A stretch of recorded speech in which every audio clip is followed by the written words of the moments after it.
नमस्कार, मी प्राची साळुंखे बुलेटिनमध्ये आपलं स्वागत करते आणि बुलेटिनच्या सुरुवातीलाच दिवसभरातली एक महत्त्वाची बातमी।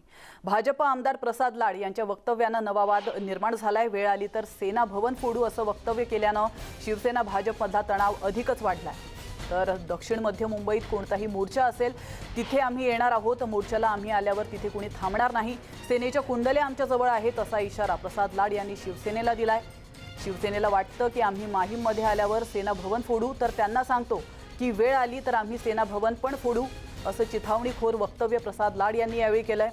किल्ले फक्त छत्रपती शिवाजी महाराजांचेच आहेत, बाकी शिवसेनेचे बाले किल्ले आम्ही पाडून टाकू असंही लाड म्हणाले। तर आपण पाहतोय मागील महिन्यात भाजप कार्यकर्त्यांनी शिवसेना भवनासमोर आंदोलन केलं होतं आणि त्या संदर्भात प्रसाद लाड यांनी हे वक्तव्य केलंय। मात्र या वक्तव्यानं आता नव्या वादाची ठिणगी पडली।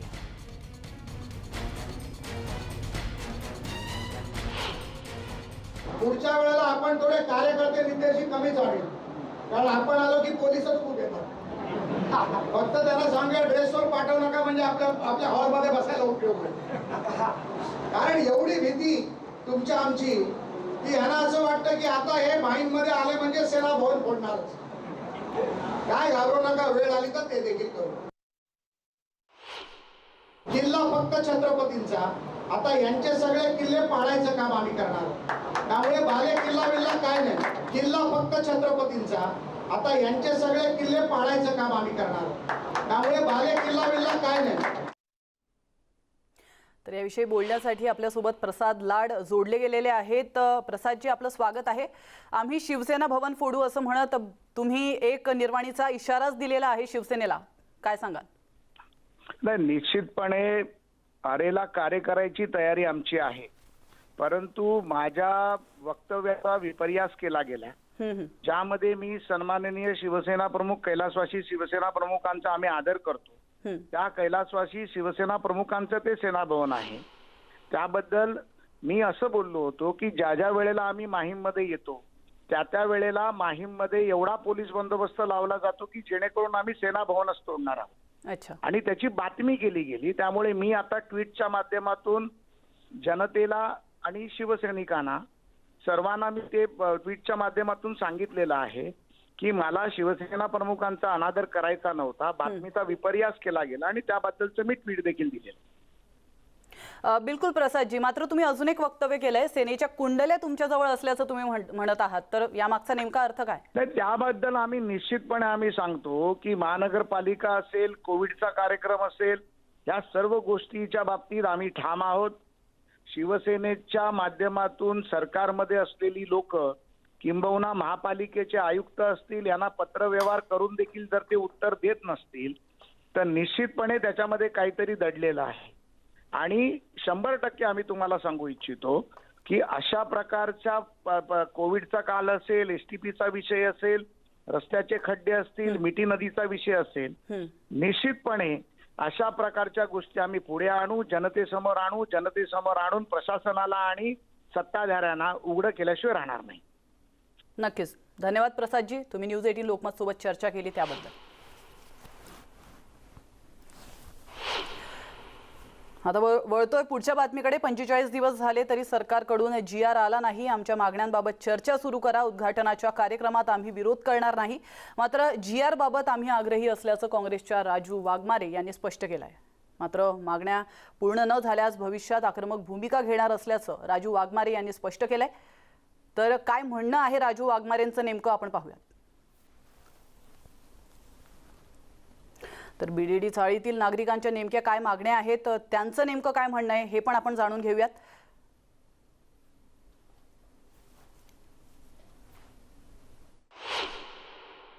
BDD चाळीचे रहिवासी जे आहेत ते आपल्यासोबत आहेत। आपण त्यांना अत्यंत थोडक्यात विचारणार, कारण प्रत्येकाच्या मनात काही ना काही शंका आहे, प्रत्येकाच्या मनात पुनर्विकासाचा आनंद आहे, पण काही गोष्टी त्यांच्या देखील अपेक्षा आहेत। आपण अगदी थोडक्यामध्ये त्यांना काय वाटतं असं अनेक जे BDD चाळीचे रहिवासी आहेत त्यांना या ठिकाणी विचारूया। साधारणतः काय अपेक्षा तुम्हाला सरकारकडनं आहे? सरकारने आता जे लोक ट्रान्झिटमध्ये पाठवणार आहेत 26 पहिल्या इमारती ते लोक डिमॉलिश करणार आहेत, तर त्यांना त्यांच्या ट्रान्झिटच्या बरोबर त्यांचा रहिवासी जे घर मिळणार आहे ते ॲग्रीमेंट त्यांना हातात द्यावं, त्याशिवाय हा रहिवासी घर खाली करणार नाही. मेंटेनन्सचा विषय काय आहे? मेंटेनन्स कमीत कमी त्याचा पुढच्या वर्षी 100 वर्ष होतं त्या बिल्डिंग चालला. कामगार वस्ती असलेला भाग आहे, सर्वसामान्य लोक इथे राहतात.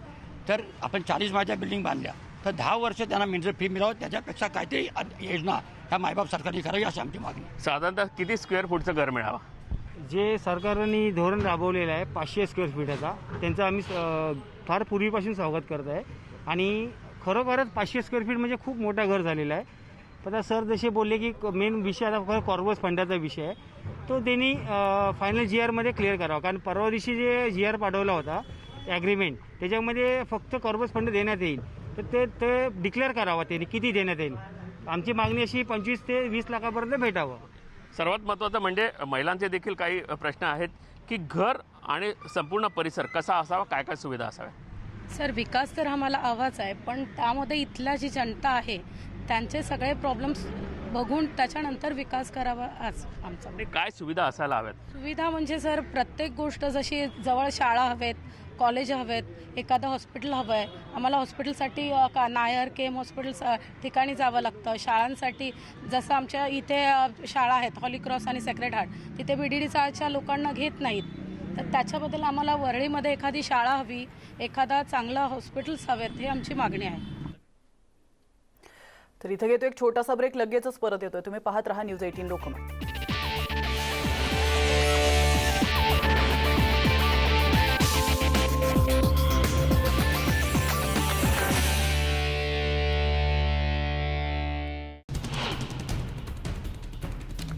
भ्रष्टाचाराला तोंड देण्यास सरकारची स्पष्ट इच्छा नाही असा आरोप करत ग्वाटेमालामध्ये हजारो नागरिकांनी काल निषेध मोर्चा काढला.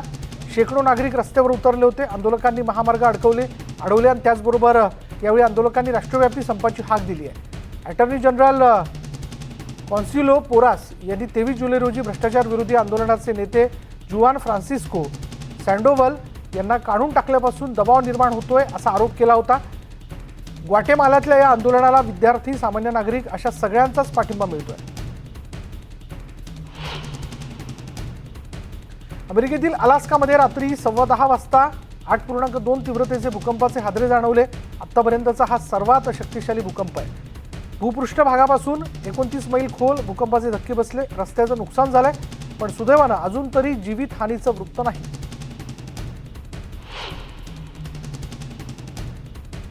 दक्षिण अमेरिकेतल्या सिनेमांसाठीचं सर्वात मोठं फिल्म कलेक्शन आगीत भस्मसात झालंय. ब्राझीलमधील साओ पावलो इथल्या सरकारच्या अखत्यारीत एका गोदामात सिनेमासाठीचे प्रोजेक्टर्स, सिनेमा संबंधित कागदपत्रांचं यात मोठं नुकसान झालं. आग आणखी पसरू नये यासाठी अग्निशमन दलाची 15 वाहनं आणि 50 जवान यासाठी तैनात होते.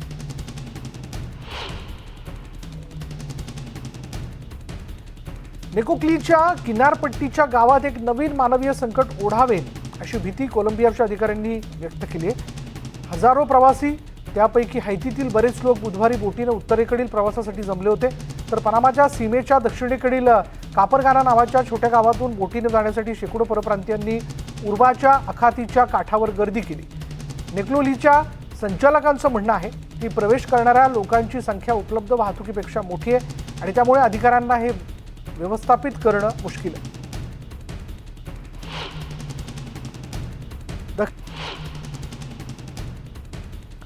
इस्रायलमध्ये 60 वर्षांवरील नागरिकांना लसीचा बूस्टर डोस देणार असल्याचं पंतप्रधान नफ्ताली बेनेट यांनी म्हटलंय. इस्रायलमध्ये या वर्षाच्या सुरुवातीस जगातील सर्वात यशस्वी लसीकरण मोहीम सुरू करण्यात आली आणि नफ्ताली बेनेट यांनी केलेल्या घोषणेमुळे आपल्या देशातील नागरिकांना पाश्चात्य लसीचा 3रा डोस देणारा इस्रायल हा पहिला देश ठरला.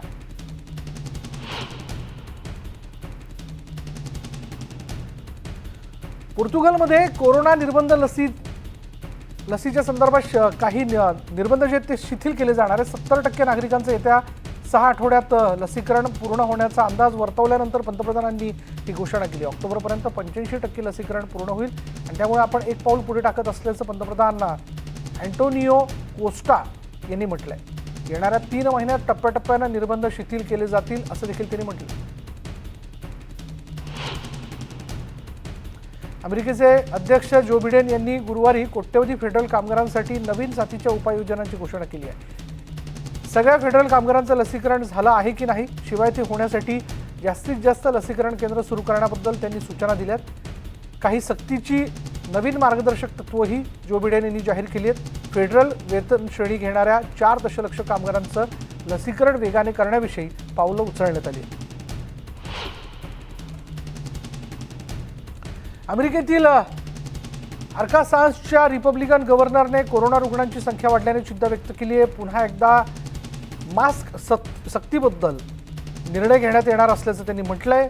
गव्हर्नर आसा हचिसन्स यांनी पुढील आठवड्यात अधिवेशन त्यांनी बोलवण्याचं ठरवलं आणि या अधिवेशनात राज्य कायद्यात सुधारणा करून पुन्हा एकदा स्थानिक सरकारी संस्थांमध्ये फेस मास्क सक्तीचा असेल. अमेरिकेतील फ्लोरिडामध्ये शाळेतील विद्यार्थ्यांना मास्क सक्तीचे करण्याचा निर्णय घेण्यात येतो आहे. त्याबाबत बर्डार्ड काउंटी स्कूलच्या बोर्डाच्या बैठकीत चर्चा झाली आणि या बैठकीत पालक आणि सदस्यांमध्ये वाद झाला. एकीकडे फ्लोरिडाचे गव्हर्नर रॉन डिसॅटिस आता लोकांना लसीकरण करण्यास प्रोत्साहित करतात, परंतु तरीही मास्कच्या आदेशाला विरोध केला जातोय.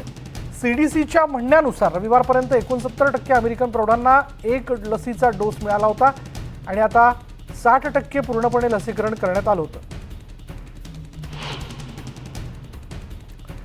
कोविडचा संसर्ग नियंत्रणात आणण्यासाठी रिओ द जानेरिओच्या मारे परिसरात लसीकरण मोहिमेने वेग धरला. या मोहिमेचा अभ्यास देखील केला जातोय. लसीची कार्यक्षमता आणि परिणामांचा अभ्यास यामध्ये केला जाणार आहे. ब्राझीलमध्ये कमी उत्पन्नाच्या क्षेत्रावर लक्ष केंद्रित करणारा हा पहिलाच अभ्यास आहे. हवाईतल्या समुद्र किनाऱ्यावर चालत असताना पायात अडकलेली वस्तू काढण्यासाठी अमेरिकेच्या प्रथम महिला जिल बायडेन यांच्यावरती शस्त्रक्रिया करण्यात आली आहे. राष्ट्राध्यक्ष जो बायडेन हे सुद्धा या ऑपरेशनच्या ठिकाणी मेरीलँडच्या बोथेस्डा इथल्या Walter read national military medical सेंटरमध्ये उपस्थित होते. अमेरिकेच्या प्रथम महिला जिल बायडेन टोकियोला जाण्याचा विचार करत होत्या, पण आता पायाला मोठी दुखापत झाल्याने त्यांना टोकियो ऑलिम्पिक पाहायला प्रत्यक्ष उपस्थित राहता येणार नाही. क्युबावर आलेल्या आर्थिक संकटामुळे नागरिक चिंतित आहेत. अनेकांच्या नोकऱ्या गेल्या आहेत, अनेकांना रोजच्या खाण्याची भ्रांत आहे आणि त्यामुळे समुद्रमार्गे अमेरिकेत जाण्यासाठी प्रयत्न करणाऱ्या लोकांच्या संख्येत मोठी वाढ झाली आहे. अमेरिकेच्या कोस्ट गार्डच्या म्हणण्यानुसार मागील काही वर्षांच्या तुलनेत 2021च्या पहिल्या काही महिन्यात अशा स्थलांतरितांची संख्या 80% वाढली आहे. हवानाच्या पश्चिमेला 60 किलोमीटर अंतरावर ऑर्लँडो नोडर्से इथे 7 कुटुंब 2 महिन्यांपूर्वी समुद्रात गायब झाली आहेत, पण त्यांचे नातेवाईक अजूनही या सगळ्यांच्या येण्याची वाट पाहतात. अमेरिकेच्या कोस्ट गार्डच्या एका अहवालात म्हटलेलं आहे की चालू आर्थिक वर्षात आतापर्यंत समुद्रातून घुसखोरी करणाऱ्या क्युबाच्या 595 नागरिकांना अडकवण्यात आलंय. इक्वाडोरने या आठवड्यात ब्रिटिश तुरुंगात असलेल्या विकिलीक्सचे संस्थापक जुलियन असांजे यांचं नागरिकत्व रद्द केलंय. इक्वाडोरच्या न्याय व्यवस्थेने औपचारिकपणे दक्षिण अमेरिकन देशाच्या परराष्ट्र मंत्रालयाने दाखल केलेल्या दाव्याच्या प्रतिसादात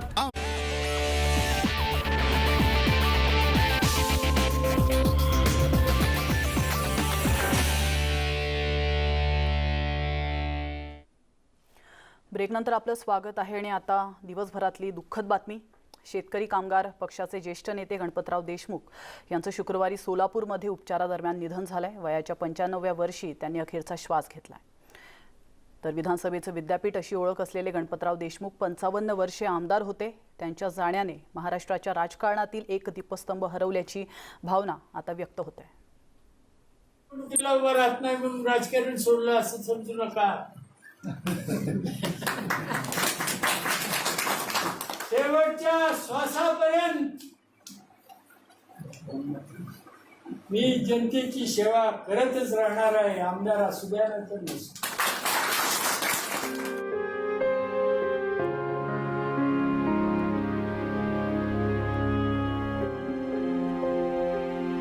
देशात सर्वाधिक वेळा विधानसभेवर निवडून येण्याचा उच्चांक नोंदवणारे शेकापचे ज्येष्ठ नेते गणपतराव अण्णासाहेब देशमुख. 4 पिढ्यांमधील मतदारांशी नाळ जोडणारे गणपतराव देशमुख हे साधी राहणी, स्वच्छ प्रतिमा, वैचारिक ध्येयनिष्ठा यासाठी ओळखले जायचे. विधिमंडळात अनेक विधेयकांवर त्यांनी केलेली अभ्यासपूर्ण भाषणं आजही संस्मरणीय ठरतात. धनगर समाजाला अनुसूचित जमातीच्या सवलती मिळाव्यात. सांगोला तालुक्यात तरी शेती, सहकार, पाणी, स्त्री सक्षमता याविषयी भरीव कामगिरी केली. आबांच्या जाण्याने सर्वांनाच मोठा धक्का बसलाय. ते शेवटच्या क्षणापर्यंत झुंज देत होते. डॉक्टर वाकडे यांनी ऑपरेशन व्यवस्थितपणे पार पाडलं. डॉक्टर रुद्राक्ष आणि डॉक्टर विनू सरांनी व्यवस्थित ट्रीटमेंट दिली. पण काही गोष्टी आपल्या हातात नसतात. की सामान्य माणसाचा असामान्य नेता आज हरपलाय. कारण गणपतरावजींनी सामान्य माणसाकरता लढाई केली, दुष्काळी भागाकरता लढाई केली, शेतकरी शेतमजुराकरता लढाई केली आणि महाराष्ट्राच्या विधानसभेमध्ये ज्यांची भाषणं ऐकून आम्हाला महाराष्ट्र समजला ते गणपतरावजी होते. येणाऱ्या नव्या पिढीला निस्वार्थी भावनेनं काम कसं करावं, तो एखादा विषय घेतल्यानंतर कुठल्याही तत्वांशी मूल्यांशी तडजोड न करता त्या ठिकाणी राजकारणात राहता येतं, टिकता येतं, कामं करून घेता येतात. हा एक वेगळा आदर्श गणपतरावांच्या माध्यमातून या ठिकाणी महाराष्ट्राला दिला गेला. अखेरपर्यंत शेतकरी कामगार पक्षाच्या वैचारिक बैठकीशी ते एकनिष्ठ राहिले. त्यांच्या निधनाने राज्यातील शेतकरी चळवळीची मोठी हानी झाली आहे. कष्टकरी, शेतकरी, शेतमजूर, उपेक्षितांच्या प्रश्नांवर सातत्याने आवाज उठवणारे ज्येष्ठ नेते गणपतराव देशमुख यांच्या निधनाचं वृत्त दुःखद आणि क्लेशदायक आहे. अशा शब्दात शरद पवार यांनी दुःख व्यक्त केलंय. तर राजकारणातील एक साधं आणि सात्विक व्यक्तिमत्व हरपलं या शब्दात मुख्यमंत्री उद्धव ठाकरे यांनी गणपतराव देशमुख यांच्या निधनाबद्दल शोक व्यक्त केला. कर्मभूमीत सांगोलेकरांनी अखेरचा सलाम दिला आणि हजारो कार्यकर्त्यांच्या अश्रूंचा बांध फुटला. 4 पिढ्यांनी त्यांना मतदान केलं आणि त्यांनी कुठलंही काम सांगितलं, कुणाचं कार्यक्रम असलं, कुणाचं काय असलं तर कधी त्यांनी दूपणा केला नाही. कोणत्या बी पक्षाचा माणूस असला तर साहेब आमचे तिथं हजर राहायचे आणि असा परत माणूस येणं कठीण आहे. शेतकरी, कष्टकरी, दलित, दीनदलित, भटके या सगळ्या लोकांना सुखासमानानं कसं जगता येईल, त्यांना संरक्षण मिळता येईल, अहोरात्र त्यांच्यासाठी झटले. येथून पुढं आबासाहेबांनी या माती जो विचार पेरलेला आहे तो गतीनं पुढं जाणार हा ठाम विश्वास या ठिकाणी आम्हाला वाटतो. त्यांच्या निधनाने विधिमंडळाचं विद्यापीठ अशी त्यांची ओळख असणारं विद्यापीठ शांत झालंय. मात्र महाराष्ट्राच्या राजकारणातलं अजातशत्रू व्यक्तिमत्व म्हणून गणपतराव आबा कायम स्मरणात राहतील. Bureau report, news 18 Lokmat.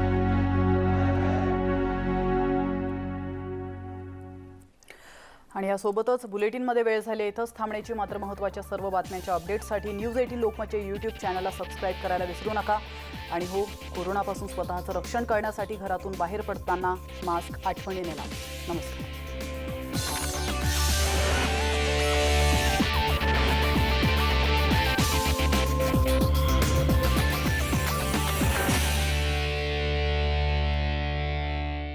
पहिलाच अभ्यास आहे. हवाईतल्या समुद्र किनाऱ्यावर चालत असताना पायात अडकलेली वस्तू काढण्यासाठी अमेरिकेच्या प्रथम महिला जिल बायडेन यांच्यावरती शस्त्रक्रिया करण्यात आली आहे. राष्ट्राध्यक्ष जो बायडेन हे सुद्धा या ऑपरेशनच्या ठिकाणी मेरीलँडच्या बोथेस्डा इथल्या Walter read national military medical सेंटरमध्ये उपस्थित होते. अमेरिकेच्या प्रथम महिला जिल बायडेन टोकियोला जाण्याचा विचार करत होत्या, पण आता पायाला मोठी दुखापत झाल्याने त्यांना टोकियो ऑलिम्पिक पाहायला प्रत्यक्ष उपस्थित राहता येणार नाही. क्युबावर आलेल्या आर्थिक संकटामुळे नागरिक चिंतित आहेत. अनेकांच्या नोकऱ्या गेल्या आहेत, अनेकांना रोजच्या खाण्याची भ्रांत आहे आणि त्यामुळे समुद्रमार्गे अमेरिकेत जाण्यासाठी प्रयत्न करणाऱ्या लोकांच्या संख्येत मोठी वाढ झाली आहे. अमेरिकेच्या कोस्ट गार्डच्या म्हणण्यानुसार मागील काही वर्षांच्या तुलनेत 2021च्या पहिल्या काही महिन्यात अशा स्थलांतरितांची संख्या 80% वाढली आहे. हवानाच्या पश्चिमेला 60 किलोमीटर अंतरावर ऑर्लँडो नोडर्से इथे 7 कुटुंब 2 महिन्यांपूर्वी समुद्रात गायब झाली आहेत. पण त्यांचे नातेवाईक अजूनही या सगळ्यांच्या येण्याची वाट पाहतात. अमेरिकेच्या कोस्ट गार्डच्या एका अहवालात म्हटलेलं आहे की चालू आर्थिक वर्षात आतापर्यंत समुद्रातून घुसखोरी करणाऱ्या क्युबाच्या 595 नागरिकांना अडकवण्यात आलंय.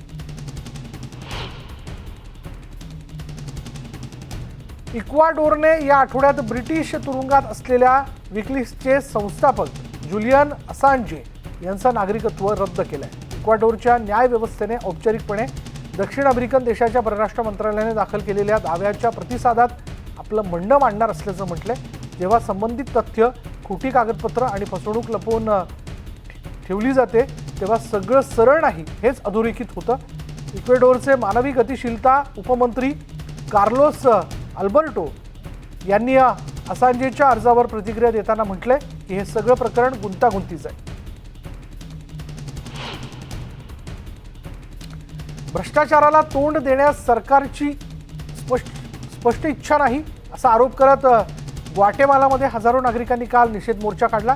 शेकडो नागरिक रस्त्यावर उतरले होते. आंदोलकांनी महामार्ग अडवले आणि त्याचबरोबर यावेळी आंदोलकांनी राष्ट्रव्यापी संपाची हाक दिली आहे. अटॉर्नी जनरल कॉन्सिलो पोरास यांनी 23 जुलै रोजी भ्रष्टाचार विरोधी आंदोलनाचे नेते जुआन फ्रान्सिस्को सँडोवल यांना काढून टाकल्यापासून दबाव निर्माण होतोय असा आरोप केला होता. ग्वाटेमालातल्या या आंदोलनाला विद्यार्थी, सामान्य नागरिक अशा सगळ्यांचाच पाठिंबा मिळतोय. अमेरिकेतील अलास्कामध्ये रात्री 10:15 वाजता 8.2 तीव्रतेचे भूकंपाचे हादरे जाणवले. आत्तापर्यंतचा हा सर्वात शक्तिशाली भूकंप आहे. भूपृष्ठ भागापासून 29 मैल खोल भूकंपाचे धक्के बसले. रस्त्याचं नुकसान झालंय पण सुदैवानं अजून तरी जीवितहानीचं वृत्त नाही.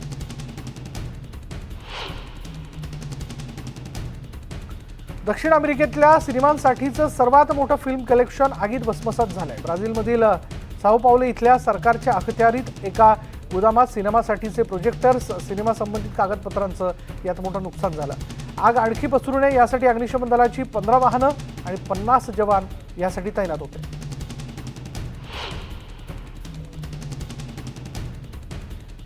नेकोक्लीच्या किनारपट्टीच्या गावात एक नवीन मानवीय संकट ओढावेल अशी भीती कोलंबियाच्या अधिकाऱ्यांनी व्यक्त केली आहे.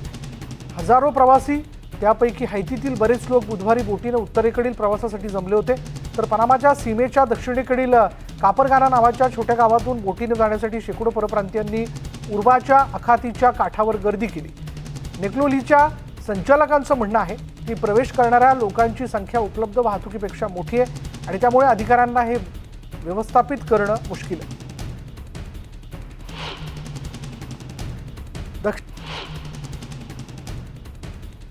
इस्रायलमध्ये 60 वर्षांवरील नागरिकांना लसीचा बूस्टर डोस देणार असल्याचं पंतप्रधान नफ्ताली बेनेट यांनी म्हटलंय. इस्रायलमध्ये या वर्षाच्या सुरुवातीस जगातील सर्वात यशस्वी लसीकरण मोहीम सुरू करण्यात आली आणि नफ्ताली बेनेट यांनी केलेल्या घोषणेमुळे आपल्या देशातील नागरिकांना पाश्चात्य लसीचा 3रा डोस देणारा इस्रायल हा पहिला देश ठरला.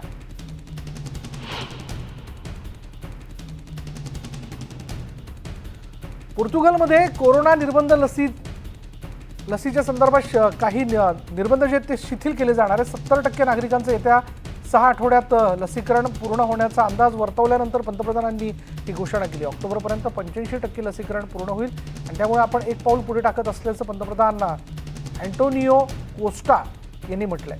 येणाऱ्या 3 महिन्यात टप्प्याटप्प्यानं निर्बंध शिथिल केले जातील असं देखील त्यांनी म्हटलं. अमेरिकेचे अध्यक्ष जो बिडेन यांनी गुरुवारी कोट्यवधी फेडरल कामगारांसाठी नवीन साथीच्या उपाययोजनांची घोषणा केली आहे.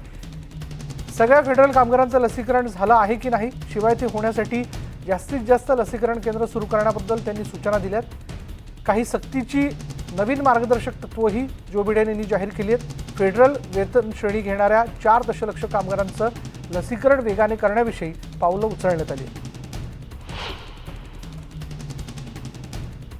अमेरिकेतील आर्कान्सासच्या रिपब्लिकन गव्हर्नरने कोरोना रुग्णांची संख्या वाढल्याने चिंता व्यक्त केली आहे. पुन्हा एकदा मास्क सक्तीबद्दल निर्णय घेण्यात येणार असल्याचं त्यांनी म्हटलंय. गव्हर्नर आसा हचिसन्स यांनी पुढील आठवड्यात अधिवेशन त्यांनी बोलवण्याचं ठरवलं आणि या अधिवेशनात राज्य कायद्यात सुधारणा करून पुन्हा एकदा स्थानिक सरकारी संस्थांमध्ये फेस मास्क सक्तीचा असेल. अमेरिकेतील फ्लोरिडामध्ये शाळेतील विद्यार्थ्यांना मास्क सक्तीचे करण्याचा निर्णय घेण्यात येतो आहे. त्याबाबत बर्डार्ड काउंटी स्कूलच्या बोर्डाच्या बैठकीत चर्चा झाली आणि या बैठकीत पालक आणि सदस्यांमध्ये वाद झाला. एकीकडे फ्लोरिडाचे गव्हर्नर रॉन डिसॅटिस आता लोकांना लसीकरण करण्यास प्रोत्साहित करतात, परंतु तरीही मास्कच्या आदेशाला विरोध केला जातोय. CDCच्या म्हणण्यानुसार रविवारपर्यंत 69% अमेरिकन प्रौढांना एक लसीचा डोस मिळाला होता आणि आता 60% पूर्णपणे लसीकरण करण्यात आलं होतं.